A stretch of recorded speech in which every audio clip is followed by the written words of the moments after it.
Bonjour, bienvenue sur cette chaîne, c'est encore Evelyne. Soyez richement bénis nom puissant de Jésus de Nazareth qui vous comble de toutes ses grâces et qui vous accorde une pleine espérance en lui. Je vais nous encourager tous à ne pas oublier de nous préparer pour son retour, nous sommes tous très éminents. Donc c'est important de nous affairer à laver nos robes dans le sang de l'agneau, au moins de la repentance et de mettre nos vies en règle pour être prêts pour ce grand jour. Donc voilà. Aujourd'hui, nous sommes le 30 avril 2019 et je vais faire une vidéo sur la prière en langue, ce que c'est. Nous savons tous que le parler en langue ou la prière en langue, elle est l'un des dons spirituels le plus controversé dans les communautés chrétiennes. Pourquoi? Parce que c'est un don qui est mal compris dans plusieurs églises, dans plusieurs dénominations, même dans la vie de plusieurs chrétiens. Et par conséquent, il était donc mis de côté, banalisé par certains à cause des mauvais enseignements à ce sujet. Nous allons, dans le cadre de cette vidéo, laisser le Seigneur nous instruire là-dessus. Avant de commencer le vif du sujet, je vais lire un texte qui se trouve dans 1 Corinthiens 12, des versets 1 à 11, pardon, pour que nous comprenions bien quels sont des dons spirituels et pourquoi le Seigneur désire que nous en prenions connaissance. Donc, je vais lire, ça dit ceci. Pour ce qui concerne les dons spirituels, je ne veux pas, frère, que vous soyez dans l'ignorance. Vous savez que lorsque vous étiez païen, vous vous laissiez entraîner vers les idoles muettes, selon que vous étiez conduits. C'est pourquoi je vous déclare que nul s'y parle par l'Esprit de Dieu ne dit Jésus est anathème, et que nul ne peut dire Jésus est le Seigneur, si ce n'est pas le Saint-Esprit. Il y a diversité de dons, mais le même Esprit. Diversité de ministères, mais le même Seigneur. Diversité d'opérations, mais le même Dieu qui opère tout en tous. Or, à chacun, la manifestation d'esprit est donnée l'utilité commune. En effet, à l'un est donné par l'esprit une parole de sagesse, à un autre une parole de connaissance, sans le même esprit. À un autre la foi, par le même esprit. À un autre le don de guérison, par le même esprit, et à un autre le don d'opérer des miracles. À un autre la prophétie, à un autre le discernement des esprits, à un autre la diversité des langues, à un autre l'interprétation des langues. Un seul et même esprit opère toutes ces choses, les distribuant à chacun en particulier comme il veut. Parole du Seigneur. Donc nous comprenons bien par ces textes de verset 1, où l'apôtre dit « Je ne veux pas, frère, que vous soyez dans l'ignorance. » Donc ici, notre Dieu ne veut pas que nous soyons dans l'ignorance en ce qui concerne les dons spirituels. Nous devons connaître c'est quoi les dons spirituels qui nous sont donnés et c'est à quoi cela sert dans notre propre vie et non la vie de l'Église tout simplement. Donc au verset 1, ça dit ceci, je ne veux pas, frère, que vous soyez dans l'ignorance. Donc nous comprenons aussi au verset 4 qu'il y a diversité de dons, mais le même esprit. Donc les dons spirituels sont donnés par le Saint-Esprit qui est en nous. Donc, pour pouvoir exprimer dans spirituel, il faut au préalable avoir reçu le Saint-Esprit, c'est-à-dire avoir donné sa vie au Seigneur Jésus qui Nazareth et évidemment avoir été comme reconnu par Dieu, comme un enfant de Dieu. Et dès lors, le Saint-Esprit habité en nous, nous donne cette grâce donc de recevoir un, deux ou plusieurs dons spirituels selon la volonté divine. Donc voilà, c'est ça. Et nous voyons bien qu'il y a plusieurs dons, évidemment, mais c'est le même esprit qui opère tout et en tous dans quel but? Pour l'utilité commune, c'est-à-dire pour l'édification du corps de Christ. Et évidemment, verset 11, c'est écrit ici, un seul et même esprit opère toutes ces choses, les distribuant à chacun en particulier comme il veut.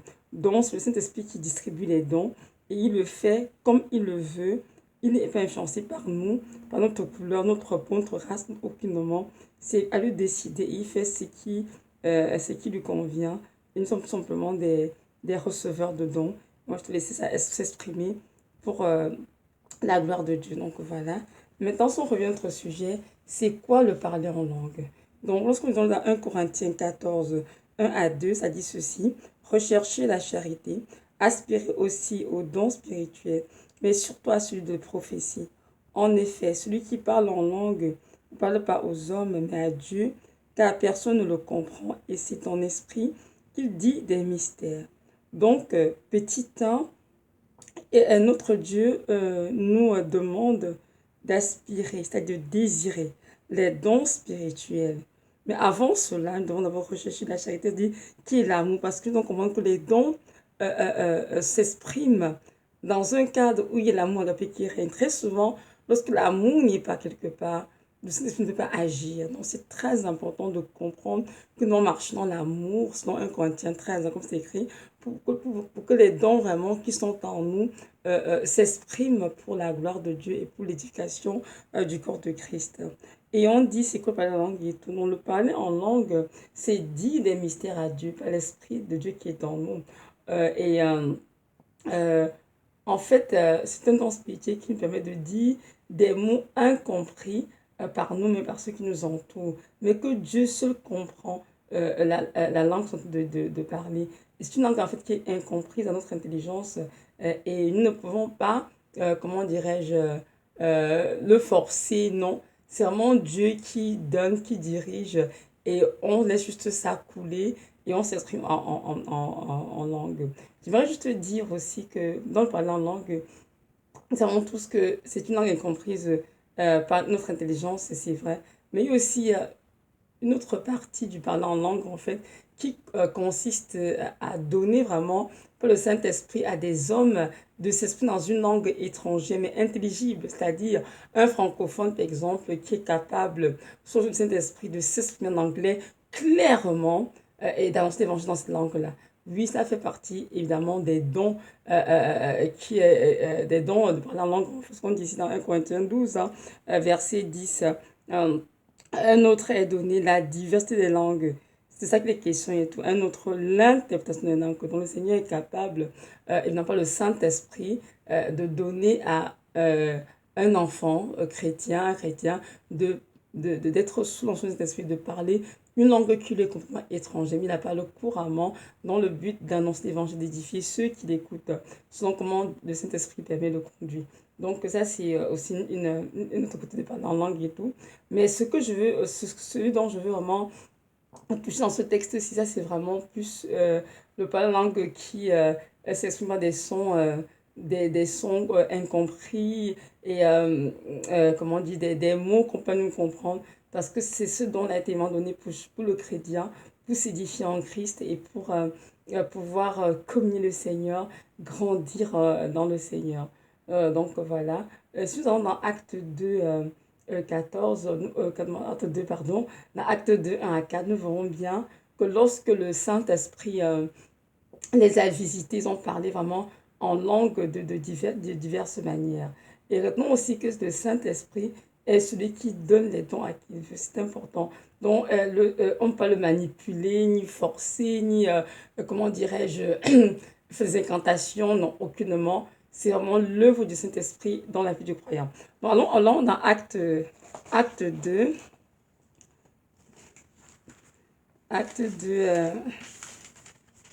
des versets 1 à 4. Nous allons voir ensemble ce qui s'est produit lorsqu'ils étaient réunis dans le même lieu pour attendre la venue du Saint-Esprit. Tout ce que le Seigneur Jésus-Christ, avant son ascension, aussi l'a dit à ses disciples d'aller à prier, à attendre qu'il envoie le Saint-Esprit. C'est ce qu'ils ont fait. Donc, ça dit vers acte 2, 1 à 4, ça dit ceci. Le jour de la Pentecôte, ils étaient tous ensemble dans le même lieu. Tout à coup, il vint du ciel un bruit comme celui d'un vent impétueux. Et il remplit toute la maison où ils étaient assis. Des langues semblables à des langues de feu leur apparurent, séparées les unes des autres, et se posèrent sur chacun d'eux. Et ils furent tous remplis du Saint-Esprit et se mirent à parler en d'autres langues. Donc l'Esprit leur donnait de s'exprimer. Or, il y avait, je continue verset 5, pardon. Or, il y avait en séjour à Jérusalem des Juifs, hommes pieux de toutes les nations qui sont sous le ciel. Au bruit qui eut lieu, la multitude accourut et elle fut, pardon, confondue parce que chacun les entendait parler dans sa propre langue. Ils étaient tous dans l'étonnement et la surprise. Ils se disaient les uns aux autres, voici ces gens qui parlent ne sont-ils pas tous galiléens? Et comment les entendons-nous dans notre propre langue à chacun, dans notre langue maternelle? Donc voilà, je m'arrête là, verset 8. Donc nous voyons bien que lorsque, pardon, les disciples de Jésus qui sont allés attendre pardon, en prière dans la chambre haute, et évidemment ils ont reçu ils ont été remplis du Saint-Esprit et le Saint-Esprit leur donne de s'exprimer en diverses langues. Et dans ces diverses langues, il va juste de parler en langue qui est composée de sons incompris, mais il y avait également vraiment un parlement qui donnait aux gens qui étaient autour d'entendre dans une langue intelligible ce qu'il disait. Et ça, je vais tout à l'heure quand j'ai dit notre langue a comme deux facettes en fait. Donc c'est ça qu'ils ont exprimé. C'est sûr que de nos jours, c'est assez rare de voir, comment dirais-je, de voir des chrétiens à qui j'ai donné vraiment ce don de s'exprimer dans une langue étrangère qui était inconnue auparavant, c'est-à-dire des gens qui ouvrent la bouche se mettent à parler comme, par exemple, l'anglais, l'espagnol couramment. Mais je sais que ça existe dans le temps parce que je sais que j'ai lu dans les apocryphes et j'ai lu un texte sur Matthieu, le disciple Matthieu, le disciple du Seigneur. Il est allé en Égypte rencontrer un roi. Et lorsqu'il est arrivé en Égypte, il a commencé à enseigner dans la cour royale avec la langue égyptienne. Et il fallait te montrer ces langues. Et le roi était étonné. Il a dit, mais comment pouvez-vous vous exprimer aussi bien dans notre langue alors que vous êtes israélite? Et il a dit, le jour où nous étions dans la chambre haute, lorsque le Seigneur Jésus-Christ a envoyé le Saint-Esprit des cieux, nous avons reçu ce jour-là, en plus du père en langue normale, c'est-à-dire les sons incompris, nous avons reçu aussi cette capacité de nous exprimer dans différentes langues étrangères, dans le but d'annoncer l'évangile de Christ. Amen. J'étais comme voir, c'était magnifique. C'est pour ça que dans le livre des Actes, chapitre 2 ici, 2, pardon, on parle en fait que les gens qui les entouraient les entendaient dans la propre langue à chacun, dans la langue maternelle. Et c'est dans ça qui s'était manifesté. Donc voilà, donc je peux souvenir dire que le Père langue était vraiment un don qui vient du Saint-Esprit. C'est lui qui le donne à qui il le veut, comme il le veut, et ce n'est pas à nous de décider. Donc c'est important vraiment de ne pas le bloquer ou bien l'ignorer ou de dire que non, c'est diabolique, ce n'est pas vrai du tout. C'est vraiment donc une du Saint-Esprit. La preuve amenait que c'est écrit dans la Bible. Donc voilà. Le Saint-Esprit nous permet de nous exprimer en langue. Donc, toutes ces personnes qui étaient rassemblées, la chambre haute était vraiment en prière et attendant les fins du Saint-Esprit. Le Saint-Esprit est descendu. Ils ont été tous remplis du Saint-Esprit. On commençait à parler en d'autres langues. Donc, ce don est inévitablement le vœu du Saint-Esprit. Mais chaque croyant a le mandat de le désirer, de le demander à Dieu avec foi. Parce que c'est Dieu qui l'accorde. Il y en a qui demandent parfois, ils n'ont pas de foi, ils ne sont pas persévérants, ou bien ils ont bien reçu cela dans l'esprit, mais dans la vie pratique, le don ne se manifeste pas. Pourquoi? Parce qu'ils ont des blocages. Il y a parfois la peur, il y a parfois je sais pas, des choses en fait dans la vie de ces personnes qui bloquent en fait le parler en langue. Tout dit qu'ils nous comprendre que c'est un don qui est important et que c'est une grâce de l'avoir parce que c'est un don qui fait partie des dons spirituels. Et Dieu nous a demandé d'aspirer à tous les dons spirituels, y compris le don de parler en d'autres langues. En d'autres langues, pardon. Donc voilà, il y en a aussi qui ne demandent même pas, mais Dieu les visite et ça coule aussi. Ils se mettent tout de ces parler en langue. Ça a été mon cas.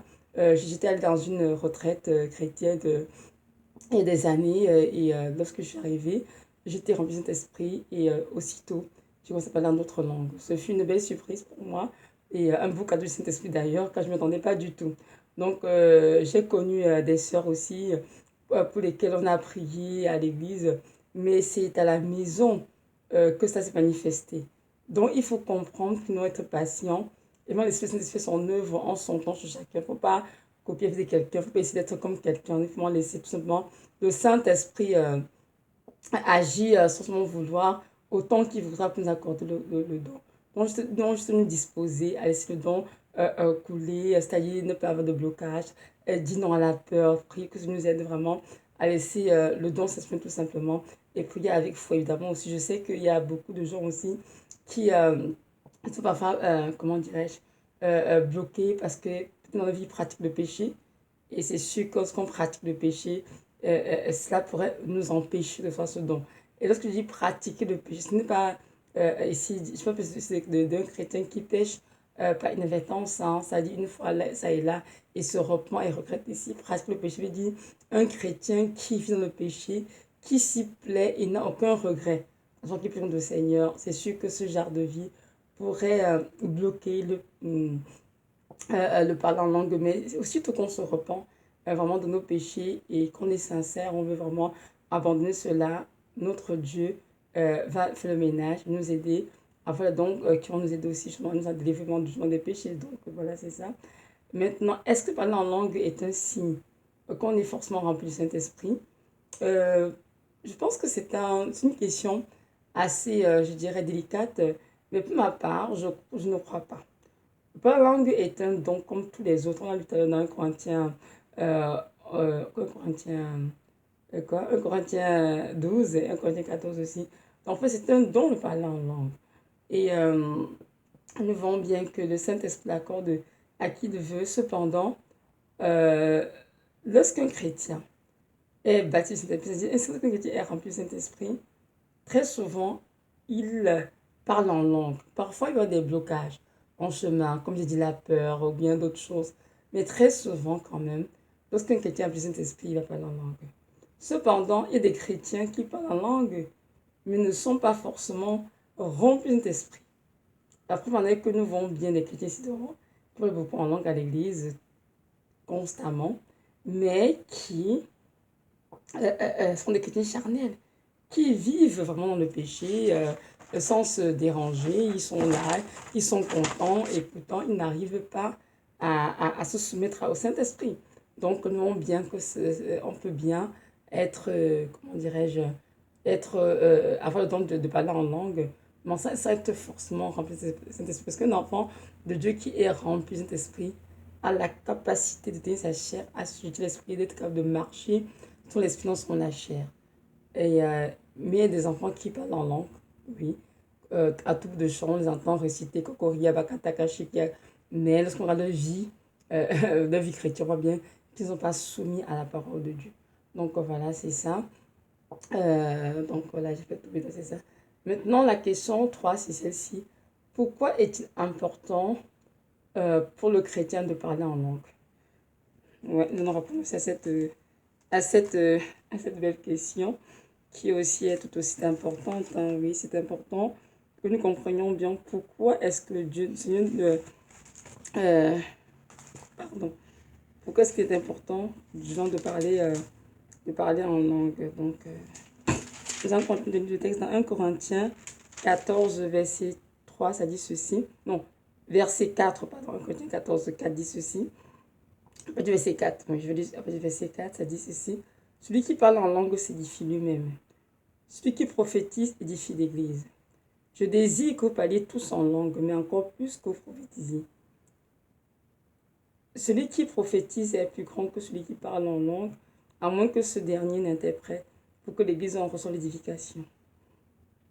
Je m'arrête là, c'est versets 1 Corinthiens 14, 4 et 5. Donc, nous voyons bien ici que l'apôtre Paul dit au verset 5 que je désire que vous parliez tous en langue. Je pense qu'à mon humble avis, tel est le désir du Seigneur. Il souhaiterait que tous ses enfants parlent en langue. Pourquoi? Parce que le verset 4, celui qui parle en langue s'édifie lui-même. C'est quoi s'édifier? C'est-à-dire être en communion avec le Saint-Esprit, laisser Dieu se révéler à nous, et puis ça nous permet aussi de grandir dans le Seigneur. Lorsqu'on prie en langue, il y a une communion parfaite entre le Saint-Esprit, notre développement de relation entre le Saint-Esprit et nous. Et le don de prier en langue aide beaucoup. Pourquoi? Parce que lorsque nous prions en langue, nous prions selon la volonté parfaite de Dieu. Et je pense que c'est pour ça que Dieu souhaiterait que tous les enfants parlent en langue. Que c'est le cas, pas forcément, non, malheureusement. Il y a beaucoup d'enfants de Dieu qui ne parlent pas en langue, mais Dieu les aime pareil. Et je ne sais pas pourquoi, peut-être à cause des blocages ou je ne sais pas trop d'autres raisons que ce Dieu connaît, mais je sais que Dieu, Jésus-Christ souhaiterait que tous ses enfants parlent en langue. Et c'est dit aussi au verset, au verset 5 que oui, des écrivains tous en langue, et que verset 4, que celui qui parle en langue s'édifie lui-même. Lorsqu'on parle en langue, on s'édifie nous-mêmes. Parler en langue n'est pas forcément le don pour l'Église, hein. C'est vraiment un don pour nous, un don personnel pour nous permettre d'être en communion avec le Saint-Esprit, comme je disais tout à l'heure. Un don qui nous permet vraiment d'être en phase avec le Saint-Esprit et de venir dans le Saint-Esprit. Donc c'est ça, quoi, c'est le premier langue dans petit 1. Dans petit 2, s'il existe dans l'Église, comme c'est écrit dans 1 Corinthiens 5, il va falloir que celui qui parle en langue, soit qu'il ait le don d'interprétation des langues, ou bien que quelqu'un à côté soit capable d'interpréter ce qu'il est en train de dire en langue, pour ainsi donc édifier toute l'Église. Autrement, cela ne servira de rien, parce que à l'Église, on parle en langue, mais ceux qui sont assis ne savent pas ce que tu as dit à Dieu, ne peuvent pas dire Amen, ne peuvent pas rendre grâce, parce qu'ils sont complètement ignorants de ce que tu viens de dire au Seigneur. Donc, c'est donc laquelle nous devons l'exercice ton église avec beaucoup d'ordre et aussi vraiment veiller à ce que ce qui est dit en langue à l'église soit interprété par une autre personne qui a le don d'être une langue sans que Dieu a choisi, quoi. Donc, voilà, c'est ça. Et même, je peux parler du côté de s'édifier. Je peux même lire aussi dans 1 Corinthiens 14, verset 18, ça dit ceci. 1 Corinthiens 14, 18 dit ceci. Je rends grâce à Dieu de ce que je parle en langue plus que vous tous. Voyez-vous? Et ça, c'est l'apôtre Paul qui dit qu'il rend grâce à Dieu de ce qu'il parle en langue plus que tous les Corinthiens. Nous savons tous que l'apôtre Paul est cet homme de Dieu que Dieu a choisi pour porter son nom dans toutes les nations païennes. Et que celui qui a reçu beaucoup de révélations du Seigneur, hein, de la part du Seigneur, même si c'est venu 30 ans après, après la résurrection du Seigneur de Nazareth, et que c'est ce même apôtre, évidemment, qui a reçu, qui a écrit, pardon, je crois, ces 13 livres du Nouveau Testament, dont nous comprenons bien que c'était un don qui était très, très important pour lui. Et évidemment, Paul parlait beaucoup, beaucoup en langue, raison pour laquelle Paul recevait beaucoup de révélations de la part du Seigneur, plus de révélations que les frères disciples Matthieu, Pierre et Jacques étaient avant lui. Donc, vous nous dit ici que prier en langue est très, très important. Donc, quand je fais en langue, j'ai souvent beaucoup de visions, des paroles de connaissances que Dieu me donne. Et Dieu nous amène vraiment dans une sphère, une raison spirituelle autre en fait. Donc, c'est bien de prier en langue pour se défier nous-mêmes, pour croître en Christ et pour avoir une communion venant avec le Saint-Esprit. Donc, c'est ça. Plus en langue nous aide à prier son la volonté parfaite de Dieu, évidemment. C'est très important de mentionner cela. Oui. Parce que nous prions en langue. Nous, le Saint-Esprit qui est en nous, qui en toutes choses va parler au travers de notre bouche et prier, pas ce que nous voulons forcément, mais ce dont nous avons réellement besoin. Je vais lire dans Romains 8, des versets 26 à 27, ça dit ceci. De même, l'Esprit nous aide dans notre faiblesse, car nous ne savons pas ce qu'il nous convient de demander dans nos prières. Mais l'Esprit lui-même intercède par des soupirs inexprimables. Et celui qui sonde les cœurs connaît quelle est la pensée de l'Esprit, parce que c'est selon Dieu qu'il intercède en faveur des saints. Parole du Seigneur, vous comprenez ça? Donc, c'est selon Dieu que le Saint-Esprit qui est en nous intercède en notre faveur. Ce n'est pas ce que nous voulons. Non. Donc, il sonde les cœurs, il sait quelle est la pensée de Dieu et il va intercéder sur ce que Dieu veut pour nous. Un exemple, on peut être en priant avec notre langue intelligible, comme en français. Seigneur, s'il te plaît, j'ai besoin de plus d'argent, prends soin de mes enfants, de la maison et tout. Bon, ça c'est la quand je parle en français. Mais l'autre se met à prier en langue. Hein. L'esprit peut dire autre chose. L'esprit peut dire au Seigneur, elle a besoin, Evelyne, Seigneur, que tu changes son cœur, que tu l'aides à mieux gérer les finances qu'elle a déjà et qu'elle gaspille moins. Oui, ça change tout. Hein. C'est là, on est en train de prier, Seigneur, je veux. Mais je me dis, non, en fait, elle a besoin d'argent, elle a besoin d'apprendre à gérer mieux l'argent que tu lui donnes. Ça change tout. Comme par exemple, en tant que femme, on peut prier, puis dire, Seigneur, s'il te plaît, change le cœur de mon mari, qu'il soit plus doux, qu'il soit plus ceci. On prie en français, Seigneur, fais cela. Mais lorsqu'on m'a pris en anglais, il dit, en fait, change mon cœur, change-moi, Seigneur. Change mon propre cœur, Yahweh.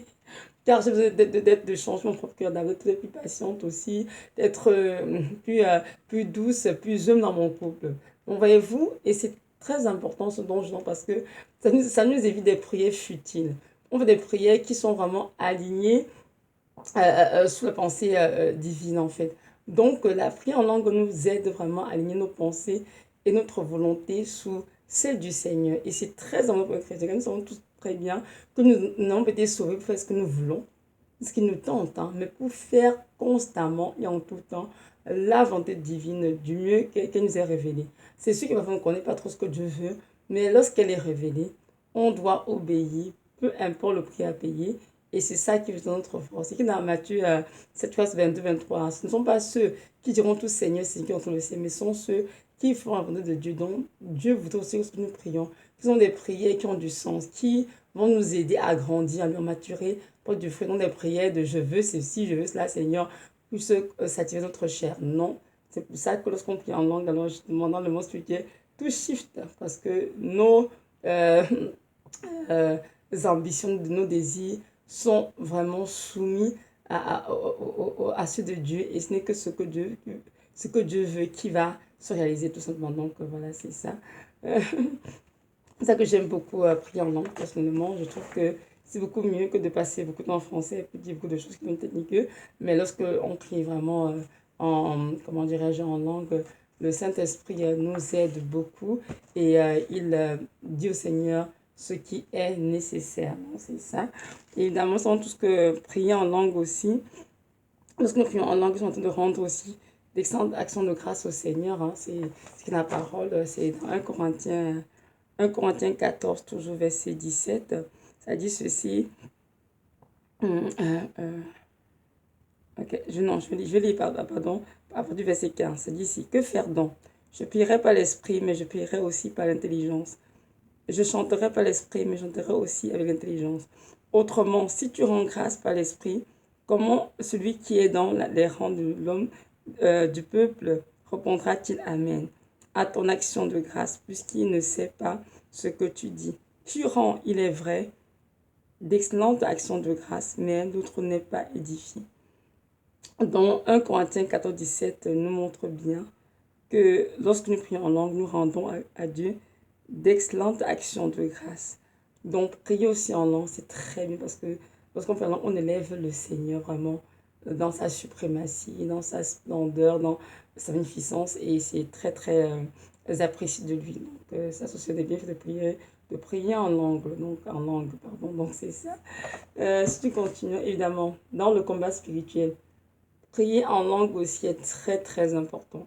Parce que ce que nous prions en langue, hein, nous sommes tous dans le monde physique, donc ce qu'on prie, nous prions en langue, en fait, comme on a dit, c'est vraiment l'Esprit de Dieu qui est en nous, qui dit des mystères, en fait, à Dieu. Et très souvent, dans le monde spirituel, il y a, comment dirais-je, des choses extraordinaires qui se passent, en fait. Nous ne sommes pas forcément conscients de ce qui se passe, il y a de grandes choses qui se passent dans le monde spirituel. J'ai souvent prié en langue, évidemment, 20, 30, 45, une heure de temps et tout. Mais jamais je n'ai eu vraiment, comment dirais-je, la grâce de voir ce qui se passe dans mon spirituel lorsque je suis en train de prier. Mais je sais que le Seigneur, dans sa grâce, a mis près de moi des personnes qui ont eu non seulement le don d'interprétation, le don de vision, et ils ont pu voir ce qui se passe quand on prie vraiment en langue. Donc voilà, donc lorsque nous prions en langue, dans le monde spirituel, dans le monde physique, tombe silencieux. Dans le monde spirituel, non.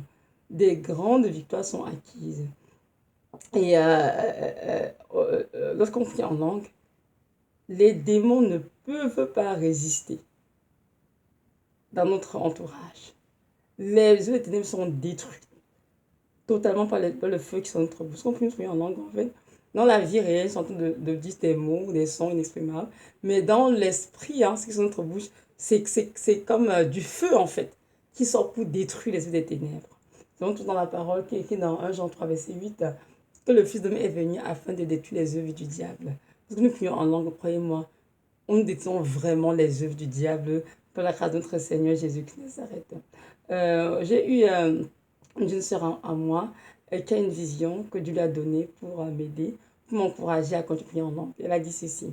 J'étais en enfer le Seigneur et il y avait un grand feu qui surgissait de quelque part. Et ce feu diffusait les œuvres du diable. Il a dit à ses démons, mais démon, éteignez-moi de ce feu, il est trop brûlant. Et puis, la, la, la, la, la jeune fille a dit, mais ce feu ne peut pas s'éteindre. Et là, il a dit, non, éteignez ce feu absolument, pour que ça nous détruit mon royaume.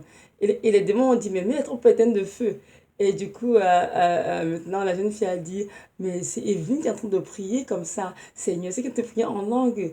Et là, le Seigneur dit à la jeune fille, il faut lui dire de ne pas arrêter de qu'elle continue de prier en langue. Car c'est ce qui se produit au spirituel lorsqu'elle est en train de prier en langue. Lorsqu'elle prie en langue, sur la terre, elle entend des petits sons de sa bouche. Mais dans le monde spirituel, c'est un feu dévorant qui sort pour détruire les œuvres de Satan. Donc, dis à Evelyne de continuer de prier en langue. Et moi, ça m'a vraiment beaucoup encouragé. Je dis, ah, merci Seigneur. Moi, j'ai eu la grâce de voir cela personnellement, mais il a utilisé cette jeune fille-là, ça m'a beaucoup encouragé. Un jour, j'ai prié avec mon mari, je t'entends prier en langue, évidemment. Et puis là, je t'entends prier. Il dit puis en français. Il me dit, il dit, ma chérie, quand je prie en langue, tu sais, quand tu pries en langue dans le monde spirituel, tout est en branle. Satan se démonte, tout, il fuit, il ne veut même pas t'approcher. J'ai dit, waouh. Donc, je te peux nous encourager pour comment que le prier en langue, la prière en langue, pardon, est très, très importante. Et que prier en langue, vraiment, nous donne, comment dirais-je, cette capacité de détruire, pardon, les œuvres des ténèbres par le feu qui sort de notre bouche. C'est pourquoi quand on prie en langue, ça fait comme cool, silencieux, juste des sons incompris, des petites paroles, on sort. Mais croyez-moi, moi, ça fait toute la différence. C'est la raison pour laquelle Dieu nous encourage. Donc, pour ceux qui prient en langue, de prier beaucoup, beaucoup en langue, hein, de vraiment laisser de côté le français, de prier moins en français, mais de prier plus en langue. Moi, c'est que quand je me lève la nuit, soit pour prier, je me dis, je veux que tu pries un tout petit peu en français, mais prie longtemps en langue. Quand tu pries en langue, tu fais de grands dégâts dans le camp de l'ennemi. Donc, voilà, c'est ça. Donc, c'est juste vraiment pour nous encourager avec ce petit enseignement que le parler en langue n'est pas ce que les autres disent, hein, que c'est un truc démoniaque. C'est vrai qu'il y a le démoniaque, je n'en refuse pas, mais un enfant de Dieu qui a donné sa vie à Jésus de Nazareth et qui le craint ne peut pas recevoir le parler en langue, sinon à Dieu cela. Donc, Dieu va le protéger, le préserver de tout ce qui est souillé. Il va recevoir le bon parler en langue. Il va l'utiliser pour rendre grâce au Seigneur, pour s'édifier, pour prier sans demander de Dieu et pour évidemment détruire les ténèbres lorsqu'il est en train de faire le combat spirituel. Donc voilà. Le Seigneur, comme l'apôtre Paul le souhaite, que tous ses enfants prient en langue. Mais ce n'est pas toujours le cas. Et c'est un don très important pour tout enfant de Dieu. Moi, je suis convaincue. Et ce que je sais, c'est qu'il faut le désirer. Il faut avoir une motivation pure. Et il faut le demander avec foi, être patient et se disposer ce dont s'exprimer. Évidemment, c'est sûr qu'il faut refuser de pratiquer le péché, de dire non, non au péché, de ne pas vivre le péché matin, midi, soir. Non, il faut dire non à cela. Je sais que notre Dieu, il est fidèle pour nous accorder cela sans bon plaisir. De plus, c'est un don qui, au fil des temps, se développe, hein, donc, et doit s'entretenir. C'est-à-dire, au début, on peut dire quelques mots, on peut prier de 5 minutes. Après, on se rend compte que dans quelques mots, on prie 10 minutes, 20 et un moment, on se rend compte qu'on est capable de prier 2 heures en langue pleine sans s'arrêter. Et là, c'est magnifique pour le Seigneur et pour nous-mêmes. Donc, je vous encourage tous vraiment à ne pas mépriser ce don, à ne pas écouter les enseignements faux là-dessus, de dire que c'est démoniaque et que par la langue ne peut pas se produire. Je veux que c'était quelque chose de reçu donc dans des apôtres uniquement, parce que dans la chambre haute, c'est pas vrai. La langue est toujours d'actualité. Dieu le accorde toujours à tous ceux qui se disposent, qui le désirent, et ceci pour sa gloire et pour l'édification. Donc, frères et sœurs, si tu peux dire en langue, je t'encourage de ne pas arrêter. Continue de parler en langue. 30 minutes par jour, 1 heure, mais même 2 heures si Dieu te permet. Continue d'entretenir, de développer. Et si toi tu m'écoutes, tu peux pas encore en langue, je t'encourage vraiment à demander ce don au Seigneur et à ôter de ton cœur, de ton esprit, tous les faux enseignements que tu reçois dessus, mets de côté, lis la parole, il va te donner la parole, 1 Corinthiens 12, 1 Corinthiens 14, 1 Corinthiens 14, c'est ça, pour bien saisir c'est quoi la langue et laisse Dieu vraiment se révéler à toi et il va te l'accorder si tu lui demandes avec un cœur sincère, avec une motivation pure et dans le but de grandir en lui, de maturer en lui et aussi pour l'édification de tes frères et sœurs en Christ. Donc voilà. Aussi, c'est ici pour faire la vidéo. Elle était quand même assez longue parce que j'ai prévu vraiment quelque chose de plus court que ça. Mais en tout cas, merci Seigneur, c'est toi qui as voulu que ce soit ainsi. Donc, soyez richement bénis. Que notre Dieu nous aide tous vraiment à ne pas mépriser ce don, mais de plutôt aspirer à l'avoir, à le développer, à l'entretenir. Car cela est une grande arme pour nous, pour des prières puissantes, des prières ciblées, efficaces. Soyez richement bénis dans le nom de Jésus. Amen.